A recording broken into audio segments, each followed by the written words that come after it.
प्रिय मित्रों, आज हम लोग भक्ति काल में सगुण काव्य धारा के बारे में जानेंगे। सगुण काव्य धारा, भक्ति काल में दो धाराएं थी, निर्गुण काव्य धारा, सगुण काव्य धारा। सगुण काव्य धारा है क्या? ईश्वर के साकार रूप की उपासना। ऐसी काव्य धारा जिसमें ईश्वर के साकार रूप की उपासना एवं साकार रूप के आधार पर पदों का गायन, काव्य आदि लिखे गए, जिसमें ईश्वर के साकार रूप की उपासना की जाए, ऐसी काव्य धारा को सगुण काव्य धारा कहते हैं।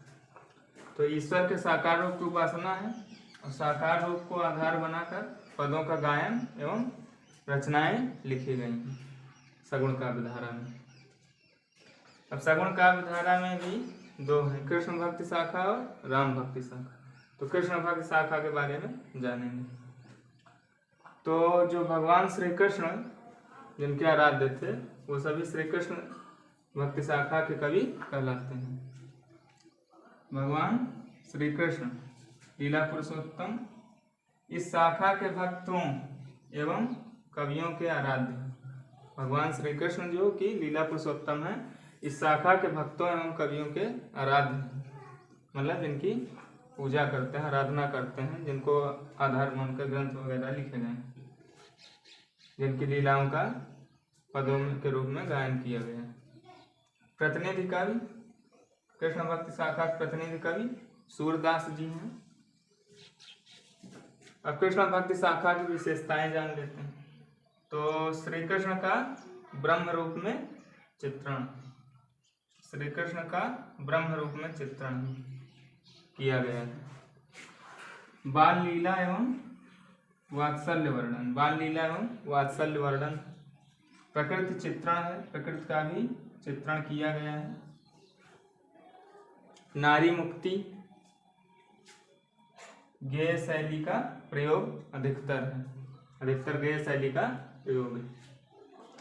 ब्रह्म के सगुण रूप को भक्ति का आधार, ब्रह्म के जो सगुण रूप है उसको भक्ति का आधार। श्रृंगार के संयोग एवं वियोग दोनों पक्षों का अत्यंत मनोहारी वर्णन।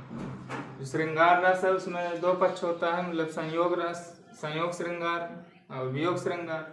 श्रृंगार के संयोग एवं वियोग दोनों पक्षों का अत्यंत मनोहारी वर्णन।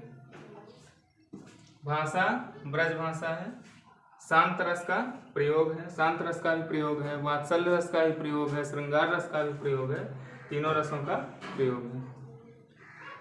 राधा कृष्ण के रूप का चित्रण किया गया है, राधा और कृष्ण के रूप का चित्रण किया गया है। पुष्टि मार्ग,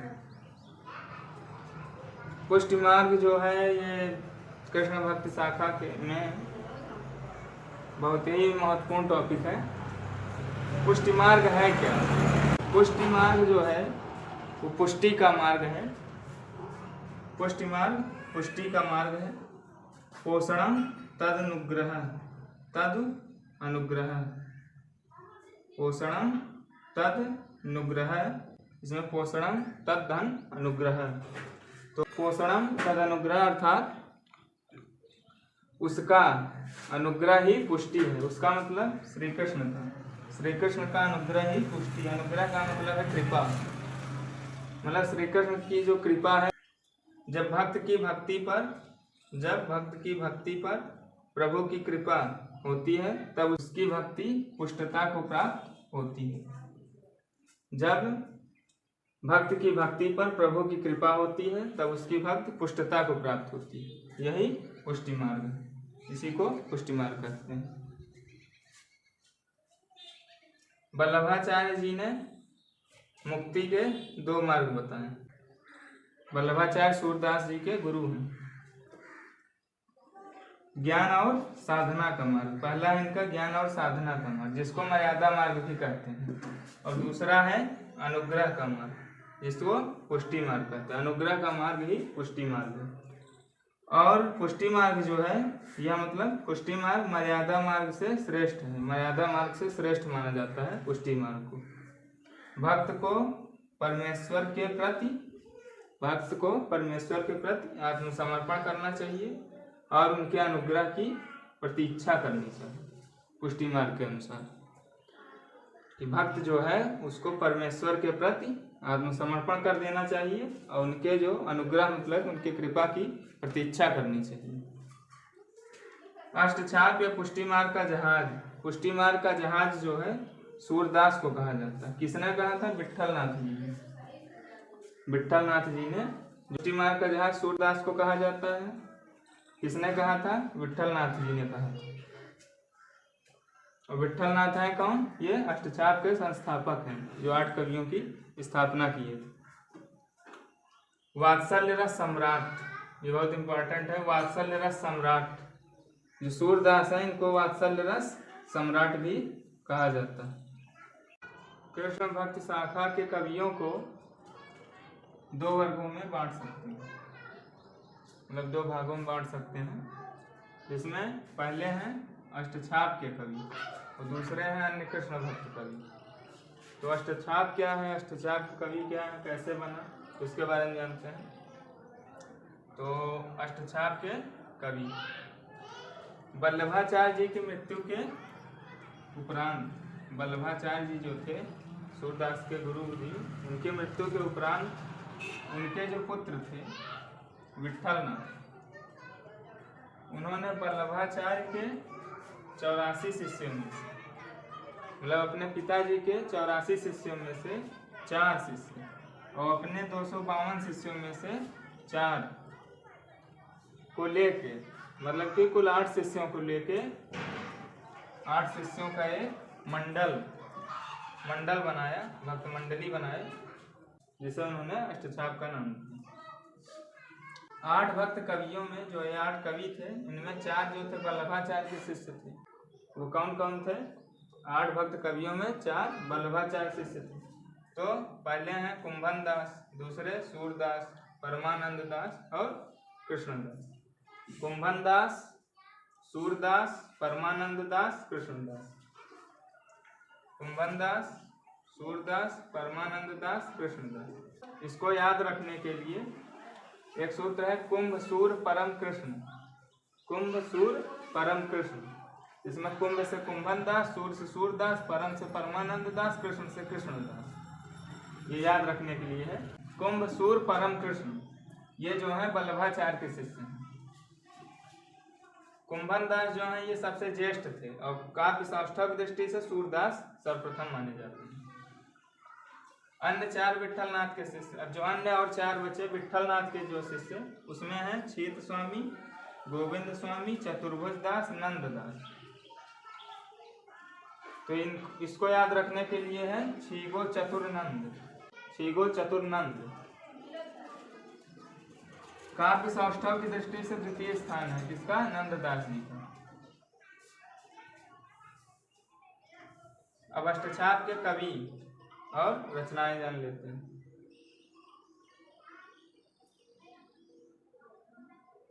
तो अष्टछाप के कवि कुंभन दास, इनके पुत्र चतुर्भुज दास हैं। जो चतुर्भुज दास ये हैं, ये कुंभन दास जी के ही पुत्र हैं, सबसे छोटे पुत्र थे। कुंभन दास की रचनाएं जो हैं वो फुटकल पदों में मिलती हैं और दान लीला, पदावली, ये दोनों गीत काव्य हैं इनका। ज्यादातर रचनाएं इनकी फुटकल पदों में मिलती हैं। फिर सूरदास, सूरसागर, सूरसारावली, साहित्य लहरी, 3 रचनाएं हैं। सूरसागर बहुत ही प्रसिद्ध रचना है सूरदास जी की। और परमानंद दास, परमानंद दास जी की रचना परमानंद सागर है। कृष्णदास, इनकी रचना प्रेम तत्व निरूपण, जुगलभान चरित्र, जुगलभान चरित्र और प्रेम तत्व निरूपण, ये कृष्णदास की रचना है। छीत स्वामी और गोविंद स्वामी, जो छीत स्वामी और गोविंद स्वामी हैं, ये इनका ग्रंथ नहीं मिलता है। फुटकल पद लिखकर कृष्ण काव्य परंपरा को समृद्ध किया। इनके जो ग्रंथ नहीं मिलते हैं, इन्होंने फुटकल पद लिखकर कृष्ण काव्य परंपरा को समृद्ध किया। फिर चतुर्भुज दास, इनका जो रचना है वो 12 यश भक्ति प्रताप हितजू को मंगल। नंददास, नंददास जो हैं ये तुलसीदास के चचेरे भाई हैं। नंददास की जो है रास पंचाध्यायी है, जिसको हिंदी का गीत गोविंद कहते हैं। इसमें कृष्ण और गोपियों के रास लीला का वर्णन। भंवर गीत है, भ्रमर गीत वही। और सिद्धांत पंचाध्यायी की रचना है। रसमंजरी रचना है, रसमंजरी में नायिका भेद का वर्णन है। रूप मंजरी है और विरह मंजरी आदि इनकी रचनाएं हैं नंददास की। तो अष्टछाप के जो कवि हैं उनको याद रखने के लिए जो चार हैं, ये कुंभ सूर परम कृष्ण, ये चारों वल्लभाचार्य के हैं। और छीगो चतुर्नंद, ये चारों विट्ठलनाथ के शिष्य हैं। तो याद करने के लिए है कुंभ सूर परम कृष्ण, छीगो चतुर्नंद। कृष्ण भक्त शाखा कवियों को दो भागों में बांटा जा सकता है। पहला अष्टछाप कवि, दूसरा अन्य कृष्ण भक्त कवि। तो अन्य कृष्ण भक्त कवियों में रसखान, रहीम, मीराबाई, नरोत्तम दास, हित हरिवंश आदि प्रमुख हैं। प्रमुख कवि एवं उनकी रचनाएं।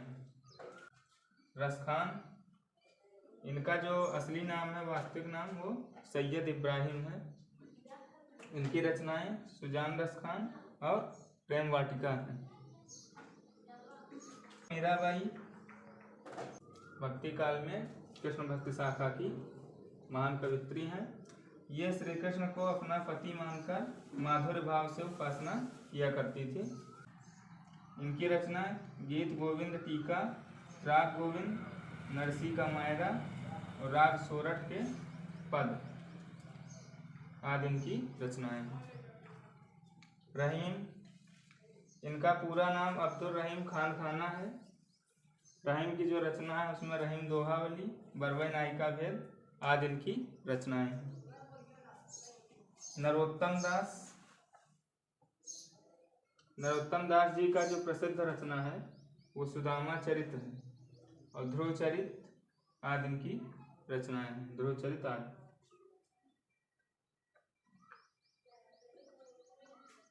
हित हरिवंश, इनकी रचना है हित 84 स्फुट पदावली। सगुण काव्य धारा में राम भक्त शाखा पर चर्चा करेंगे। राम भक्ति शाखा है क्या? तो राम भक्ति शाखा के जो कवि हैं, इस शाखा के कवियों ने मर्यादा पुरुषोत्तम राम के चरित्र का वर्णन किया है। इस शाखा के कवियों ने मर्यादा पुरुषोत्तम राम के चरित्र का वर्णन किया। और राम भक्त शाखा कवियों के जो आराध्य हैं वो राम हैं।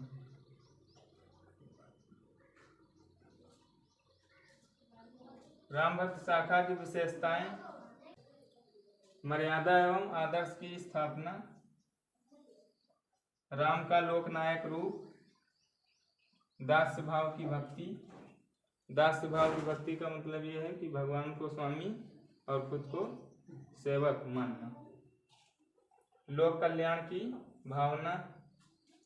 मुख्य काव्य भाषा अवधि है, जो राम भक्ति शाखा की विशेषताओं के अंतर्गत यह है कि मुख्य काव्य भाषा जो है ये अवधि है। हालांकि ब्रज का भी प्रयोग हुआ है, लेकिन मुख्य जो काव्य भाषा है वो अवधि।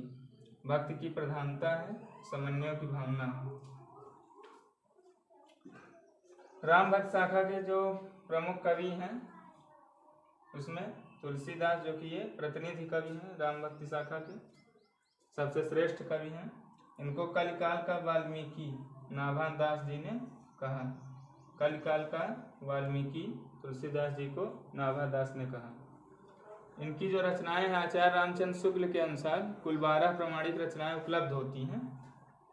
तो उसमें ये वैराग्य संदीपनी, वैराग्य संदीपनी इनकी प्रथम रचना है। तुलसीदास जी की प्रथम रचना वैराग्य संदीपनी।